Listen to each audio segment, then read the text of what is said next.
Assalamualaikum warahmatullahi wabarakatuh. Kami Dari kelompok 4 Anfisman. Saya Selama Rizky. Saya Marinda Fitri.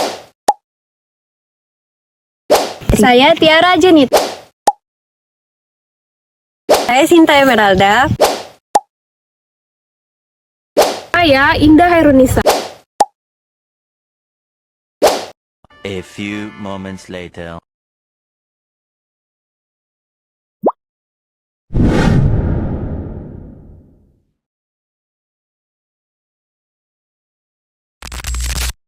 Bahan yang digunakan: bawang merah 13 buah, bawang putih 6 buah, kemangi 10 batang, laos 4 bongkah, kunyit 4 bongkah, serai 3 batang, dan cabai merah 8 buah. Adapun bahan lainnya: terasi 50 gram, asam jawa 50 gram.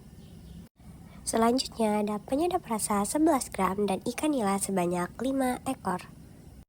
Kemudian kami memakai 1 helai daun pisang. Air sebanyak 1,5 gelas. Ada juga kami menggunakan garam. Untuk alat yang digunakan, kami menggunakan blender atau penghancur bumbu. Ada juga 1 buah kompor, pisau, dan kami menggunakan wajan.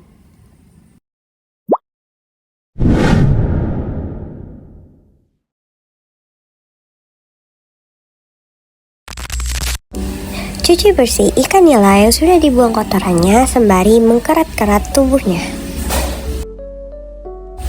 Kemudian kupas bumbu yang akan dihaluskan seperti bawang merah, bawang putih, laos, jahe, dan juga serai.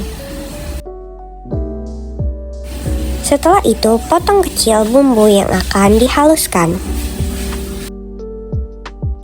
Masukkan bumbu yang sudah dipotong kecil tersebut ke dalam blender. Dan juga tambahkan asam jawa dan terasi.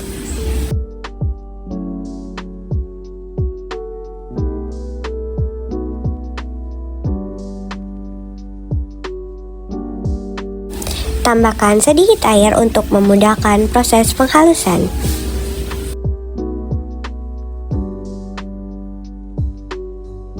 Haluskan bumbu dengan menggunakan blender.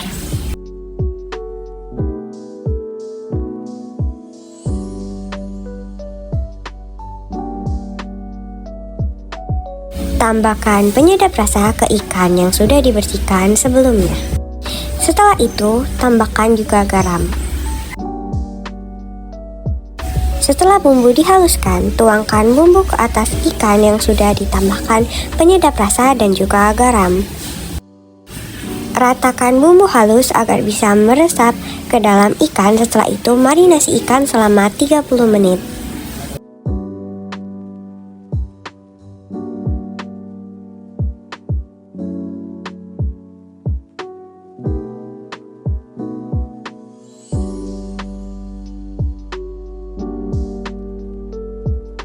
Oh iya, sembari menunggu marinasi, kami mengambil sehelai daun pisang terlebih dahulu. Kemudian daun pisang itu dibersihkan dan dibakar di atas kompor sampai layu.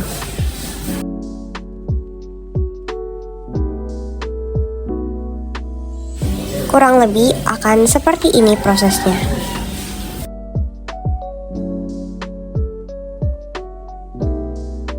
Setelah itu, daun pisang dipotong menjadi persegi.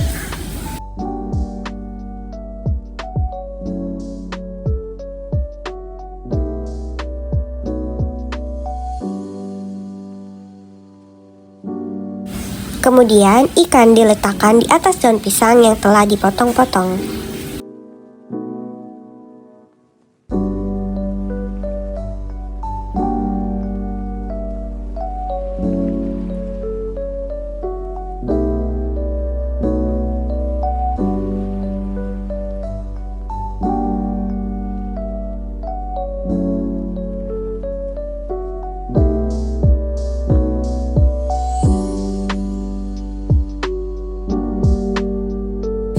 Tambahkan juga kemangi di atas ikan.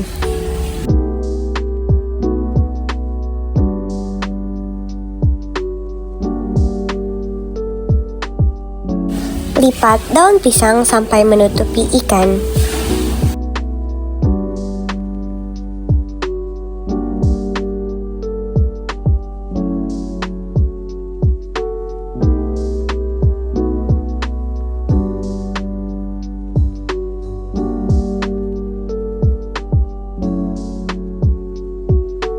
Kemudian letakkan di wajan yang sebelumnya sudah diberi minyak 1 sendok ya.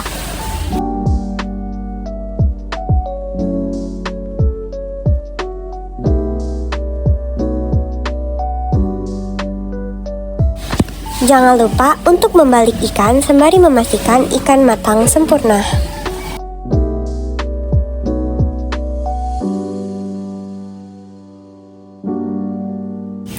Tada, pepes ikan nila sudah jadi.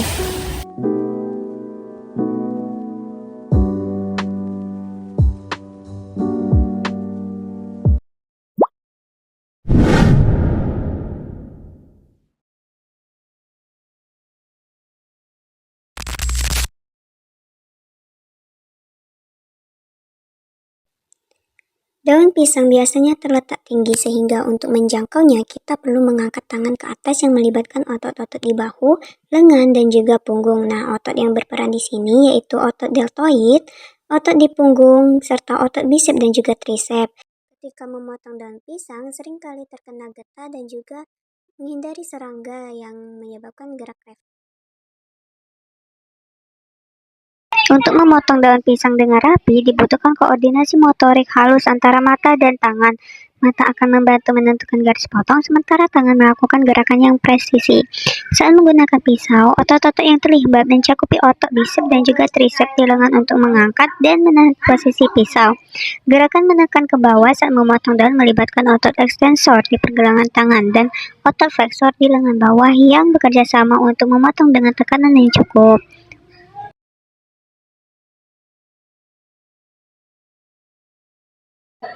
Saat membersihkan ikan, melibatkan berbagai gerakan tangan dan juga jari. Saat memegang ikan, sistem gerak tangan dan otot-otot jari serta telapak tangan bekerja untuk menahan dan memanipulasi ikan yang basah dan juga licin. Dalam hal ini, memerlukan gerak fleksor dan juga ekstensor. Saat menggunakan blender, terdapat otot-otot di lengan yang terlibat saat memegang dan memasukkan bumbu, di antaranya otot bisep dan trisep, otot deltoid, dan juga otot fleksor dan juga ekstensor.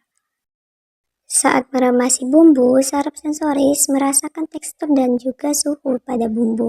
Beberapa bumbu seperti cabai bisa memicu refleks menjauh jika terkena mata atau area sensitif. Koordinator antara otot-otot kecil di jari membantu dalam gerakan yang lebih terkontrol.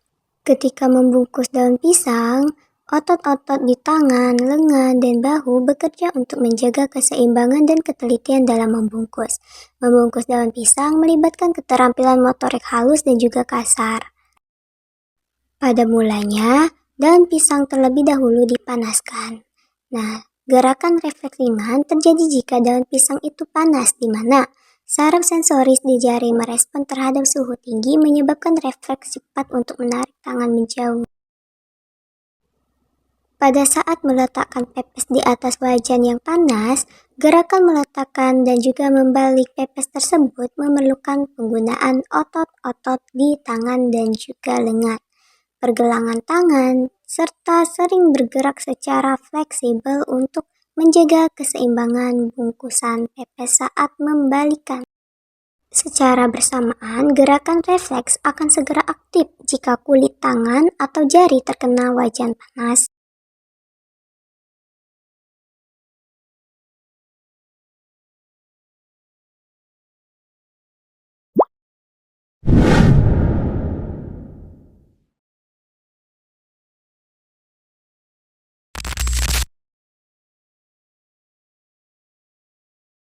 Dalam sistem respirasi, kemangi dan kunyit dalam bahan juga dapat berpengaruh. Kemangi dengan daun-daunnya yang hijau segar akan mengeluarkan aroma menenangkan yang langsung menyapu saluran napas. Dan ketika kita menghirup uapnya, senyawa linalol dan eugenol yang terkandung di dalam kunyit akan mulai bekerja. Mereka berfungsi seperti penjaga yang melindungi paru-paru kita dari peradangan yang disebabkan oleh alergi ataupun iritasi. Jika pernapasan kita terasa berat, Kemangi akan membantu membuka saluran udara yang tersumbat oleh lendir, sehingga kita bisa bernapas lebih lega.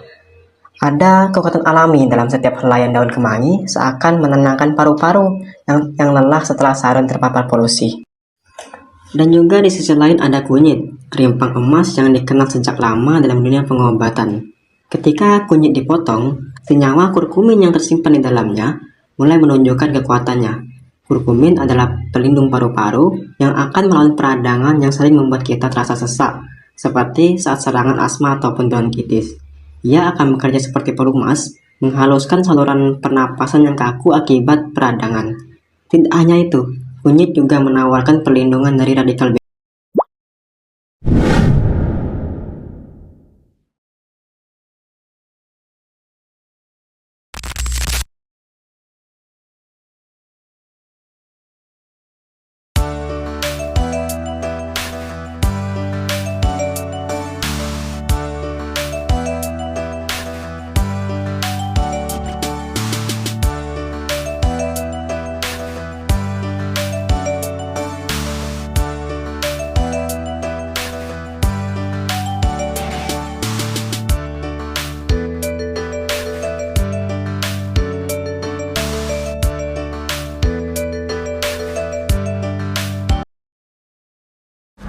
Pengaruh ikan nila terhadap sistem pencernaan.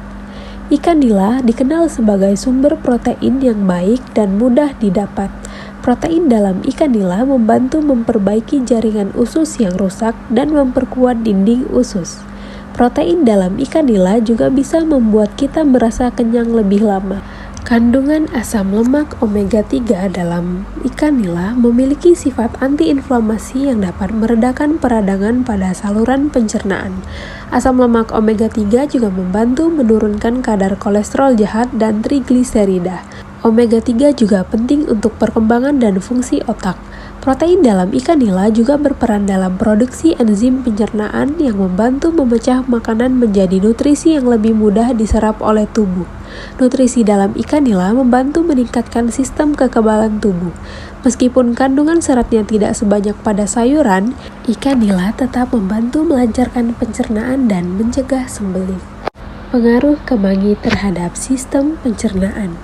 Kemangi memberikan aroma wangi dan rasa yang khas pada pepes ikan, sehingga membuat hidangan ini menjadi lebih lezat dan menggugah selera. Kemangi kaya akan antioksidan yang dapat membantu melindungi sel-sel tubuh dari kerusakan akibat radikal bebas. Aroma segar dari kemangi dapat merangsang produksi air liur dan meningkatkan nafsu makan. Minyak atsiri dalam kemangi merangsang kelenjar ludah untuk menghasilkan air liur. Air liur ini penting untuk membantu melumuri makanan sehingga lebih mudah ditelan dan memulai proses pencernaan. Ketika daun kemangi dikunyah, minyak atsiri akan terlepas dan menyebar di dalam mulut, memberikan sensasi aroma yang khas. Minyak atsiri dalam kemangi dapat membantu merangsang produksi asam lambung dan enzim pencernaan, sehingga mempermudah proses pencernaan. Kemangi memiliki sifat karminatif yang dapat membantu mengurangi gas dalam saluran pencernaan dan meredakan kembung. Beberapa senyawa dalam kemangi dapat bantu meningkatkan penyerapan nutrisi dari makanan. Beberapa penelitian juga menunjukkan bahwa kemangi memiliki sifat antibakteri dan anti jamur yang dapat membantu mencegah infeksi pada saluran pencernaan. Pengaruh kunyit terhadap sistem pencernaan. Kunyit memberikan rasa sedikit pahit dan aroma yang khas, sehingga menambah kelezatan pepes ikan. Kunyit mengandung kurkumin, senyawa yang memiliki sifat antioksidan kuat. Antioksidan ini membantu melindungi sel-sel tubuh dari kerusakan akibat radikal bebas. Kurkumin juga memiliki sifat antiinflamasi yang dapat membantu mengurangi peradangan dalam tubuh, termasuk peradangan pada saluran pencernaan. Kunyit dapat membantu meningkatkan penyerapan nutrisi dari makanan, termasuk protein dari ikan. Kunyit memiliki rasa pahit yang lembut, namun cukup khas. Kunyit memberikan aroma yang harum dan sedikit pedas. Kunyit akan memberikan warna kuning cerah pada makanan. Rasa pahit dari kunyit ini seringkali diimbangi dengan rasa gurih dari ikan dan bumbu-bumbu lainnya dalam pepes ikan, sehingga menghasilkan cita rasa yang kompleks dan nikmat. Kunyit dapat merangsang produksi empedu yang penting untuk mencerna lemak. Kunyit dapat membantu meredakan gejala gangguan pencernaan seperti kembung, perut kembung, dan diare. Sifat antiinflamasi kunyit dapat membantu melindungi lapisan lambung dari kerusakan. Kunyit dapat membantu menjaga keseimbangan bakteri baik dalam usus sehingga mendukung kesehatan pencernaan secara keseluruhan. Pengaruh terasi udang terhadap sistem pencernaan. Terasi memiliki aroma yang kuat dan khas, sehingga dapat memberikan aroma yang sedap pada pepes ikan. Aroma ini akan semakin meresap ke dalam daging ikan selama proses pemanggangan. Terasi kaya akan asam aminoglutamat yang memberikan rasa umami pada makanan. Rasa umami ini akan membuat pepes ikan terasa lebih lezat dan menggugah selera. Penggunaan terasi pada pembuatan pepes ikan dapat memberikan warna coklat kehitaman pada bumbu, sehingga tampilan hidangan menjadi lebih menarik. Aroma yang khas dari terasi dapat merangsang produksi air liur dan asam lambung, sehingga meningkatkan nafsu makan. Terasi yang dibuat secara tradisional mengandung bakteri baik ataupun probiotik yang bermanfaat bagi pencernaan. Probiotik ini dapat membantu menjaga keseimbangan bakteri baik di dalam usus, sehingga dapat meningkatkan sistem kekebalan tubuh. Terasi mengandung cukup banyak garam. Konsumsi garam yang berlebihan dapat meningkatkan tekanan darah dan meningkatkan risiko penyakit jantung. Pengaruh serai terhadap sistem pencernaan. Serai merupakan salah satu rempah khas Indonesia yang sering digunakan dalam berbagai masakan, termasuk pepes ikan. Serai memberikan aroma yang khas dan harum pada pepes ikan, sehingga membuat hidangan ini semakin menggugah selera. Serai memberikan rasa segar dan sedikit asam yang menyeimbangkan rasa gurih dari ikan. Kandungan minyak atsiri dalam serai dapat membantu melunakkan daging ikan, sehingga teksturnya menjadi lebih lembut saat dimakan. Serai memiliki sifat antiseptik yang dapat membantu menjaga kesegaran ikan dan mencegah pertumbuhan bakteri. Serai mengandung senyawa yang dapat merangsang produksi enzim pencernaan, sehingga membantu memperlancar proses pencernaan. Minuman jahe serai dapat membantu meredakan mual dan gangguan pencernaan lainnya. Serai memiliki anti-inflamasi yang dapat membantu mengurangi peradangan dalam tubuh. Kandungan antioksidan dalam serai dapat membantu melindungi sel-sel tubuh dari kerusakan akibat radikal bebas. Aroma serai yang khas dapat merangsang nafsu makan.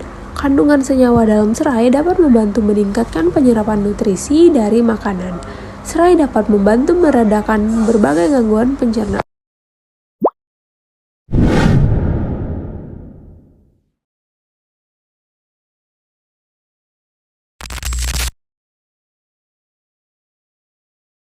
Ikan nila sangat berpengaruh pada sistem sirkulasi. Ikan nila memiliki gizi yang sangat baik untuk dikonsumsi, seperti protein yang dapat membangun dan memperbaiki jaringan tubuh termasuk jaringan pembuluh darah. Ikan nila mengandung asam lemak omega 3 yang bermanfaat untuk kesehatan jantung dan pembuluh darah, serta menurunkan tekanan darah dan mengurangi resiko penyakit jantung.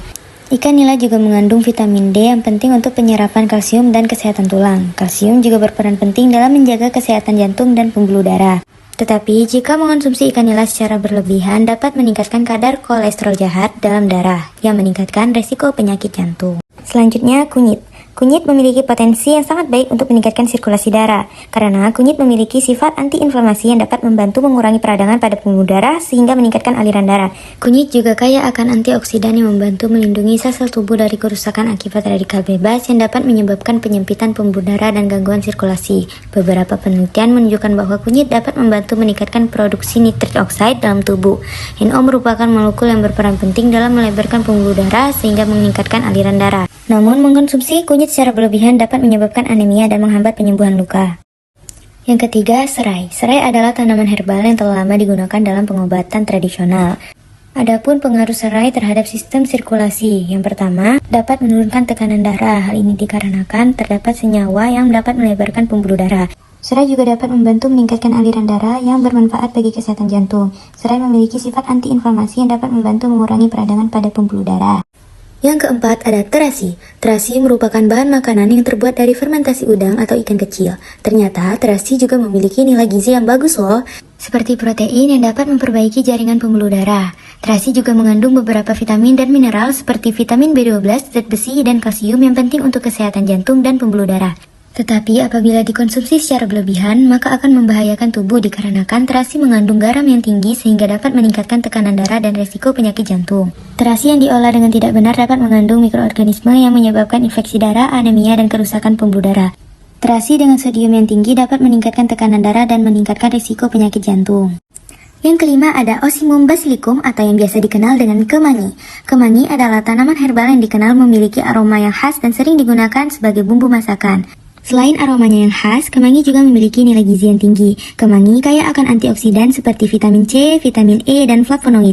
Antioksidan tersebut dapat membantu melindungi sel-sel tubuh dari kerusakan akibat radikal bebas yang dapat menyebabkan peradangan dan kerusakan pembuluh darah. Kemangi memiliki sifat anti-inflamasi yang dapat membantu mengurangi peradangan pada pembuluh darah. Beberapa penelitian juga menunjukkan bahwa ekstrak kemangi dapat membantu menurunkan tekanan darah. Kemangi sangat baik dikonsumsi dalam jumlah sedang, tetapi kemangi dapat menjadi berbahaya apabila dikonsumsi secara berlebihan. Dikarenakan kemangi dapat berinteraksi dengan beberapa jenis obat, terutama pada obat pengencer darah. Konsumsi berlebihan dapat meningkatkan risiko pendarahan. Demikianlah penjelasan dan pembahasan dari video kami. Semoga bermanfaat. Dadah.